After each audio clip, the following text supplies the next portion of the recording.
မင်္ဂလာပါရှင်ဒီနေ့ဆွေးနွေးချင်တဲ့အကြောင်းအရာကတော့အာယုံပြန်လွှမ်းခြင်းကိုဘယ်လိုထိန်းချုပ်မလဲဆိုတာပါပဲ ဟုတ်ကဲ့ အဓိကကတော့နေအရောက်ရဲ့ indestructible စာအုပ်ထဲကအချက်အလက်တွေကိုအခြေခံပြီးပြောကြမှာပေါ့နော် ဟုတ်ပါတယ်အခုခေတ်မှာ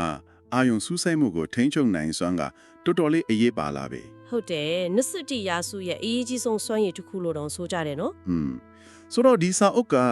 နီးပညာကိုလုံးဝကြီးရှောင်ဖို့ပြောတာထက် ဟုတ်ကဲ့ ကိုယ့်ရဲ့အာယုံစူးစိုက်မှုကိုကိုယ်တိုင်ဘယ်လိုရွေးချယ်ပြီးစီမံမလဲဆိုတာကိုနားလည်ဖို့ပို့ပြီးဥတည်ထားတယ် အာယုံလွှမ်းနေဆိုလားနဲ့ဖုန်းကို social media တို့ကိုပဲအရင်ပြေးမြင်မိကြတာများတယ် ဟုတ်တယ်လေအဲ့ဒါအဖြစ်များတာပေါ့ဒါပေမဲ့တကယ်တမ်းကျတော့ပြဿနာကအဲ့ဒီလိုမယိုရှင်းဘူး ဟုတ် တကယ်အရင်ခံအကြောင်းတရားတွေရှိနေတယ်အထူးသဖြင့်ကိုယ့်ရဲ့အတွင်းစိတ်ခံစားချက်တွေပေါ့ အဲ့ဒါလေးကိုနည်းနည်းဆက်ရှင်းပြပါဦးအတွင်းစိတ်ခံစားချက်ဆိုတာဘယ်လိုမျိုးလဲ ဒီစာအုပ်ထဲမှာပြောထားတာကအာယုံပြန်လွင်းရှင်အများစုရဲ့အဓိကမောင်းနေတာကပြင်ပကဖုံးတန်တို့ notification တို့ထက် ဟုတ်ကဲ့ ကိုယ်စိတ်ထဲကမတတ်မတာဖြစ်မှု discomfort ကိုရှောင်ရှားလို့စိတ်ဖြစ်နေတာတယ် အော်မတက်မတာဖြစ်မှုဆိုတာက ဟုတ်တယ်ဥပမာပြင်းတာတို့စိတ်ဖိစီးတာတခုခုကိုမလုပ်ချင်တာမတေးကြမရရတာတွေခံစားရတဲ့အခါအဲ့ဒီခံစားချက်မကောင်းတာကိုမေ့တော့အောင်ဖုံးတောင်းလိုက်တာမျိုး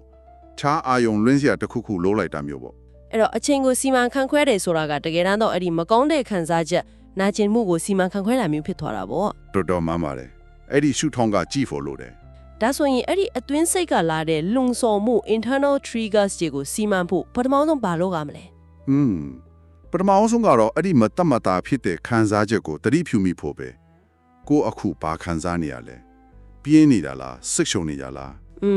အရင်ဆုံးကိုတတိထားမိဖို့ပေါ့ အင်ကအဲ့ဒီခံစားချက်ကိုတိုက်ထုတ်မဲ့အစားဒါမှမဟုတ်ဖုံးခွဲမဲ့အစားသူ့ကိုလက်ခံကြည့်ဖို့ပဲ လက်ခံကြည့်ဖို့ဆိုတာက ဟုတ်စာအုပ်ထဲမှာဥပမာပေးထားတာအရက်ပေါ်တင်ပြီးစံချောင်းတင်မျောကြည့်တဲ့နီလန်းလိုမျိုးပေါ့စိတ်ထဲပေါ်လာတဲ့အတွေ့ခံစားချက်ကိုတိကျွတ်လေးပေါ်တင်ပြီးမျောသွားတာကိုကြည့်နေတယ်လို့ခဏတတိထားကြည့်ပြီးလွတ်ချလိုက်တာ အော်သူ့ကိုအတင်းဖဲ့ထုတ်မနေပဲအတိအမပြူလိုက်တာမျိုး ပြီးတော့ကိုယ်နဲ့စိတ်သက်ခွန်အားပေါ့ဝေပါဝဲပေါ့အဲ့ဒါကိုကုံသွားတတ်တဲ့ဘက်ထရီလိုမမြင်ပဲအားဖြင့်ဖြစ်လို့ရတဲ့စိတ်ခံစားမှုတစ်ခုလိုသဘောထားဖို့လေအရေးကြီးတယ် ဟုတ်ကဲ့အတွင်းစိတ်ကိုဒီလိုပြင်ဆင်ပြီးပြီဆိုပါစို့နောက်တစ်ဆင့်ကတော့အရေးကြီးတာတွေကိုတကယ်လုပ်ဖြစ်အောင်ဘယ်လိုလုပ်မလဲ အဲ့ဒါဒုတိယနီလန်းပေါ့အကျိုးရှိတဲ့လှုပ်ဆောင်မှု traction အတွက်အချိန်ပေးခြင်း time boxing လို့တာပေါ့ traction ဆိုတာကကိုယ့်အတွက်ရေးကြီးတဲ့ကိုယ့်ရည်မှန်းချက်နဲ့ကိုက်ညီတဲ့အလုပ်ကေလား ဟုတ်ပါပဲအဲ့ဒီ traction အတွက်ကိုယ့်ရဲ့ပြက်ကရင်ထဲမှာအချိန်အတိအကျတတ်မှတ်ထားဖို့ပဲအစည်းအဝေးချိန်လို့ပဲကိုယ့်ရဲ့ကိုယ်တာအတွက်ဆက်ဆံရေးအတွက်အလုပ်အတွက်အရေးကြီးတဲ့ကိစ္စတွေကိုအချိန်စရာတဲ့ထည့်ထားမယ် ကိုယ့်အချိန်ကိုကိုယ်တိုင်မစီမံရင်တခြားသူတွေကစီမံသွားလိမ့်မယ်ဆိုတဲ့သဘောမျိုးနော် အတိအကျပဲကိုယ့်ဘဝရဲ့အရေးကြီးတဲ့ကဏ္ဍတွေအတွက်အချိန်ကိုကြိုတင်ပိတ်ထားလိုက်တာ Okay အချိန်စရာဆွဲပြီးပြီဒါပေမဲ့ဟိုကဖုံးလာဒီက notification တက်နေအဲ့ဒီပြင်ပအနောက်ရက် external triggers တွေကိုရောဘယ်လိုလုပ်မလဲ အဲ့ဒါတတိယနီလန်း hacking back ပေါ့ပြင်ပကအနောက်ရက်တီကိုပြန်ပြီးထိန်းချုပ်တာ hacking back ဘယ်လိုမျိုးလဲ ဆိုတော့ကိုပတ်ဝန်းကျင်ကအာယုံပြန်လွင့်စေတဲ့အရာတွေကိုတက်နိုင်တဲ့လောက်ဖယ်ရှားတာဒါမှမဟုတ်ကိုအနောက်ရက်မဖြစ်အောင်ပြန်တာပေါ့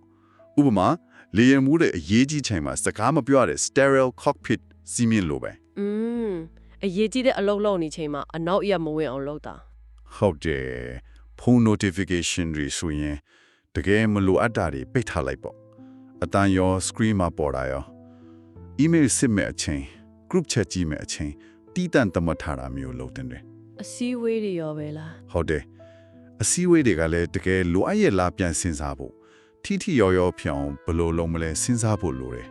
ကိုယ့်ရဲ့ဤပညာကိုကိုယ့်သခင်ဖြောင်းပြန်လုံရမှာ ဟုတ်ပြီဒါပေမဲ့လေတခါတလေကိုယ်စိတ်ကိုမနိုင်လိုက်တာမျိုးရောမရှိဘူးလားစီကန်းနေထားပေမဲ့လည်းလိုက်နာဖို့ခက်တာမျိုး အဲ့ဒါကြောင့်နောက်ဆုံးစတုထနီလန်းလိုလာတာပေါ့ကြိုတင်ကတိကပုတ်တီတုံးတာ packs ကတိကပုတ်တီ ဟုတ်အနာကမှာ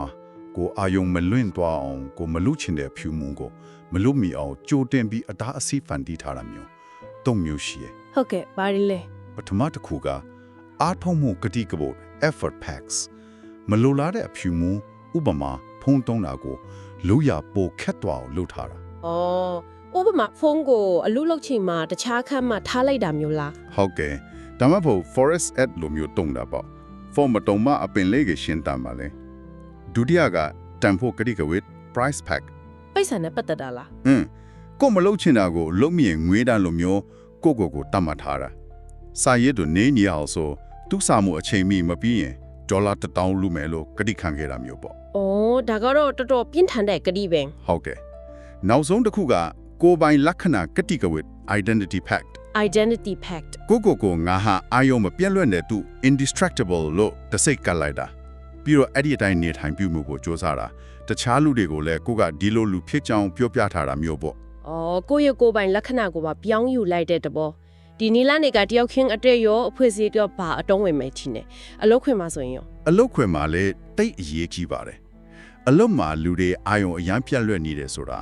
များတော့အဖြစ်ကုမ္ပဏီယဉ်ကျေးမှုမှာတခုခုလိုအပ်နေတယ်ဆိုတဲ့လက္ခဏာပဲ ဟုတ်ကဲ့ လေးလာမှုတွေအားမျောလင်းချက်တွေအရန်များပြီးကိုယ်တိုင်ထိန်းချုပ်ခွင့်နဲတဲ့အလုပ်တွေ high job strain ကစိတ်ကြမ်းမှအေးကိုပါထိခိုက်စေနိုင်တယ် ဒါကြောင့်အလုပ်ပဝင်းကျင်ကလည်းအရေးကြီးတာပေါ့ ဟုတ်ပါတယ်ဝန်ထမ်းတွေအာယုံစိုက်လို့ရတဲ့ပဝင်းကျင်စိတ်ပိုင်းဆိုင်ရာလုံခြုံမှုရှိတဲ့ပဝင်းကျင်ဖန်တီးပေးဖို့လိုတယ် ကလေးတွေနဲ့ပတ်သက်လို့ရောအခုဆိုကလေးတွေဖုန်းသုံးတာ screen time မားတာကိုပဲပြောနေကြတာလေ မှန်ပါတယ်နီးပညာကိုပဲလက်ညှိုးထိုးလို့မရဘူးကလေးတွေမှာအခြေခံစိတ်ပိုင်းဆိုင်ရာလိုအပ်ချက်၃ခုရှိတယ်ကိုယ်ပိုင်အုပ်ချုပ်ခွင့် autonomy စွမ်းဆောင်နိုင်မှု competence ဆက်ဆက်မှု relatedness ပေါ့ သူတို့ရဲ့လိုအပ်ချက်တွေဖြည့်ဝရဲ့လားအရင်ကြည့်ရမှာပေါ့နော် ဟုတ်တယ်အဲ့ဒါတွေမပြေဝဲတဲ့အခါသူတို့ကလွယ်ကူအာယုံလွဲဆရာလေးရှာတတ်တယ်ဒါကြောင့်သူတို့ကိုစီကနဲ့ချမှတ်တာအဖြစ်သူတို့ဘာသာစီမံခန့်ခွဲတတ်တာအောင်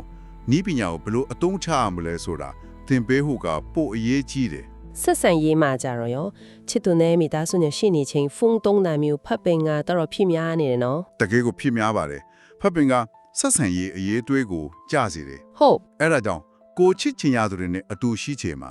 အာယုံမလွင့်ထူဖုန်းတွေကိုဘေးချထားကိုတဘောတူညီမှုလေးတွေလုပ်ထားတာ